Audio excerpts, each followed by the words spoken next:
episode 2 of the VIX Hunter Volatility series. Please note that this information is for educational purposes only.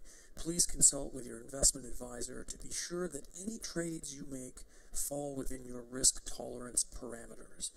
So, last time we talked about things from a conceptual basis, and we know that's important because how we approach volatility and absorb what it really means is critical to understanding how it behaves and how that behavior ultimately relates to the wonderful world of VIX ETFs and ETNs that we can now trade. And you're going to see how this plays out as we talk about VIX and the VIX futures curve. Volatility has its own traits. We know that markets can go down and remain at lower levels. Believe it or not, I know we haven't seen that in the S&P for a long time, but just ask anyone who invested in Japan in the 1980s, they'll tell you, yeah, stocks can stay down. So for argument's sake, a market can go down, stay down, but volatility itself is its own unique animal. It has trouble remaining at extremes. Vol levels, or fear gauges if you prefer, like the VIX, don't have to stay elevated. If the S&P drops 25% fairly quickly, you can bet that the VIX is going to head well past 50 or 60. Who knows, maybe even a little bit higher. Now, what if the market stays down 25%? Well, if we purchased S&P puts, those puts absolutely have to be worth at least their intrinsic value. So my 250 put, let's say I have a 250 strike put on the SPY, is $50 in the money with the SPY trading at $200. It has to be worth at least $50, right? If it's worth any less, I could buy SPY, exercise the puts, make money on that arbitrage. So it has to be worth at least that intrinsic value.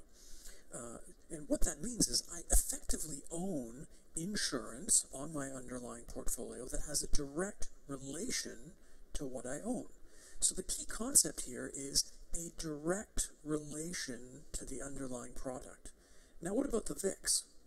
Does it have to stay at 60 or 70? Well, no, that's tough to do.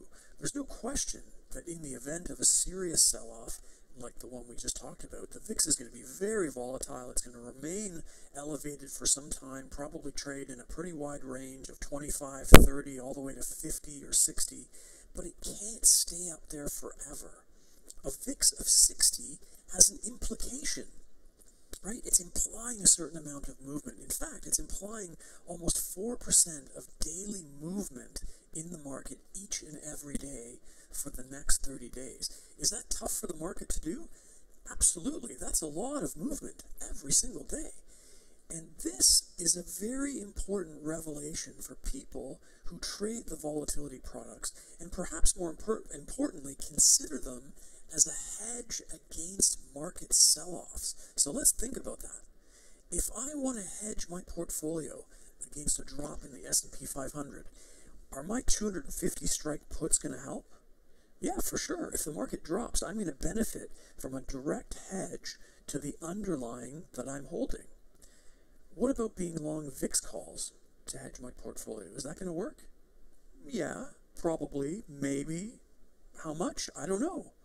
I do know that my 250 puts had to be worth $50 in that example.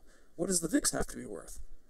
Well, it doesn't have to be worth anything. It doesn't directly relate to a specific level for the S&P 500. We could certainly make an educated guess as to how much it could trade at. And really, those levels are uncertain. And certainly, those levels could be very fleeting. So that, my friends, means that if we're using volatility products to hedge, we had better understand them as well as we can. And first and foremost, we need to be monetizing volatility trades to varying degrees. Why? Because worry levels fluctuate. They can come back down. High option pricing will eventually compress, and the VIX will eventually come down. So what do we really call this concept? This concept that option pricing can fluctuate but should eventually come back or return to a normalized level. It's called mean reversion. Option pricing is mean reverting. The mean is the average level that we see over time. Reversion is a tendency for the level to return towards that level. in this case, the mean, the average. So volatility or fear gauges or worry levels or whatever you want to call them can be high, but they have a tough time staying high. Why does this process happen time and time again? Well, investor behavior repeats itself time after time because it speaks to other things that we know well about. Underlying human behavior. It relates to human nature. People worry, then they find a way to either fix the issue or just live with it, right? They adjust. Fear levels dissipate. They find a way to live with and accept a new reality. Remember, volatility isn't exactly concerned about sales or balance sheets or cash flow. Apple stock can go up. It can stay up. It can go down. It can stay way down. But Apple option pricing cannot stay up indefinitely. And think about the implication for that, of that for a moment. From a predictive standpoint, is this powerful information that we're talking about? I mean, I'll be the first to admit that forecasting where a stock is going to go is tough. Sure, stocks tend to rise over time as economic fortunes improve and all that stuff. But do we really know where things are going to be?